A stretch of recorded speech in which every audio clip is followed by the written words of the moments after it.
Hello, bachcho. Let's read this question. The question says nitrogen in an organic compound can be estimated by option A is Gildar's method only, option B is Dumas method only, option C is both A and B, and option D is neither A nor B. बच्चों इस question में हमसे पूछा गया है कि हमें अगर नाइट्रोजन को एस्टिमेट करना हो किसी भी ऑर्गेनिक कंपाउंड में तो हम किसकी हेल्प से कर सकते हैं, कौन से मेथड की हेल्प से कर सकते हैं। तो फर्स्ट ऑफ ऑल बात करते हैं इस क्वेश्चन में हमारे की कंसेप्ट के बारे में। की कंसेप्ट क्या होगा बच्चों, हमारे पास एस्टिमेशन ऑफ नाइट्रोजन। हमें क्या करना है बच्चों, हमें नाइट्रोजन का एस्टिमेशन करना है ऑफ नाइट्रोजन। अगर हम वन बाय वन दोनों मेथड्स की बात करें तो हम दोनों ही मेथड से कर सकते हैं। होता क्या है दोनों मेथड्स में, इनको समझ लेते हैं। अगर फर्स्ट ऑफ ऑल बात करें हमारे जेल्दाल्स मेथड की, किसकी बात कर रहे हैं बच्चों, जेल्दाल्स मेथड की।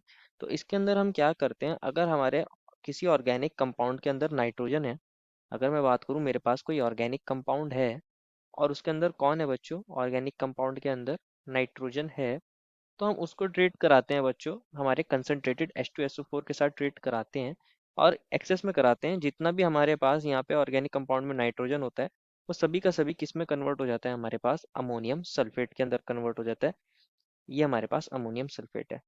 अब क्या होगा, हम इस अमोनियम सल्फेट को किससे ट्रीट कराते हैं, एक्सेस ऑफ 2NaOH ले लेते हैं अभी बैलेंस करने के लिए। दैट मीन्स हम यहाँ पे उसको ट्रीट कराते हैं हमारे सोडियम हाइड्रोक्साइड के साथ, और इतना ट्रीट कराते हैं कि जितना भी हमारा अमोनियम सल्फेट बना है उसके अंदर से जितना भी अमोनिया है वो हमारा NH3 के अंदर कन्वर्ट हो जाता है। तो हमारे पास ये प्रोडक्ट्स बन जाते हैं Na2SO4 that is sodium sulphate, और साथ में यहाँ NH3 that is ammonia gas release होती है, और साथ में H2। जितना भी अब हमारा यहाँ अमोनिया गैस बन रही है, अब हम क्या करते हैं, जितनी भी हमारी अमोनिया गैस बनेगी उसको अगेन किसके साथ ट्रीट करा देते हैं, कंसनट्रेटेड H2SO4 के साथ ट्रीट कराते हैं। और जब इस बार हम H2SO4 के साथ इसे ट्रीट कराएंगे तो यहाँ H2SO4 के अंदर बच्चों हमें इसका अमाउंट नोन होगा, इसकी कंसंट्रेशन नोन होगी। अब हमारे पास क्या होगा, जितना भी हमारे पास H2SO4 हमने लिया है, हमारा जितना भी अमोनिया बना होगा वो हमारे H2SO4 के साथ रिएक्ट कर जाएगा, और हमारे पास कुछ H2SO4 बच जाएगा अनरिएक्टेड। जो हमारे पास H2SO4 रिएक्ट करेगा अमोनिया के साथ वो बना देगा अगेन हमारा अमोनियम सल्फेट।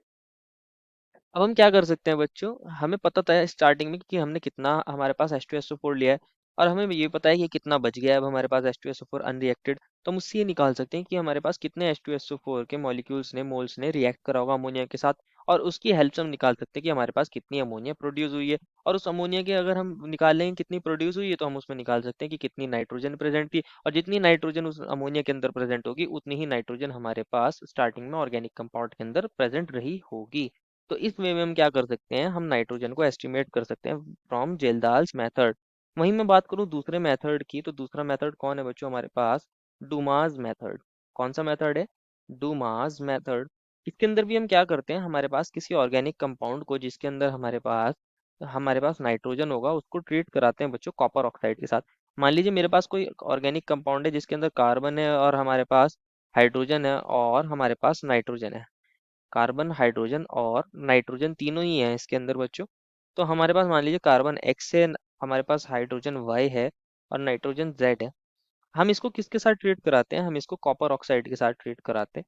और कॉपर ऑक्साइड से ट्रीट होने के बाद बच्चों यहाँ पे हमारे पास कार्बन डाइऑक्साइड बनता है, साथ में बच्चों हमारे पास यहाँ वाटर बनता है, और हमारे पास यहाँ नाइट्रोजन गैस रिलीज होती है। कौन सी गैस रिलीज होती है, नाइट्रोजन, और साथ में बनता है यहाँ कॉपर।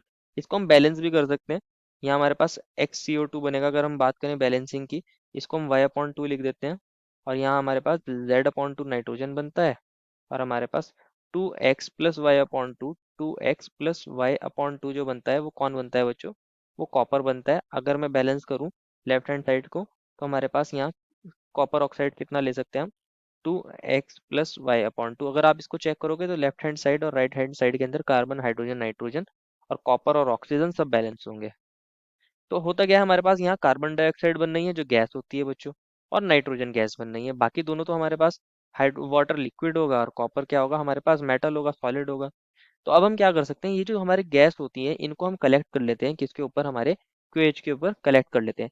और QH क्या काम करता है, हमारे CO2 को क्या कर लेता है, एब्जॉर्ब कर लेता है, लेकिन नाइट्रोजन को एब्जॉर्ब नहीं करता। इसको तो कर लेगा ये एब्जॉर्ब, लेकिन अगर बात करें नाइट्रोजन की, N2 गैस की, तो ये इसको एब्जॉर्ब नहीं करेगा। तो हमारे पास N2 गैस इकट्ठी हो जाती है हमारे कंसंट्रेटेड KOH सॉल्यूशन के ऊपर, इकट्ठी हो जाती है एक ट्यूब में, इसको इकट्ठा कर लेते हैं। और वहां से हम क्या करते हैं, हमारे नाइट्रोजन को एस्टिमेट कर लेते हैं तो इस वे में हम दोनों ही मेथड से क्या कर सकते हैं, नाइट्रोजन का एस्टिमेशन कर सकते हैं। Therefore final answer is option number C. I hope you understood it well and best of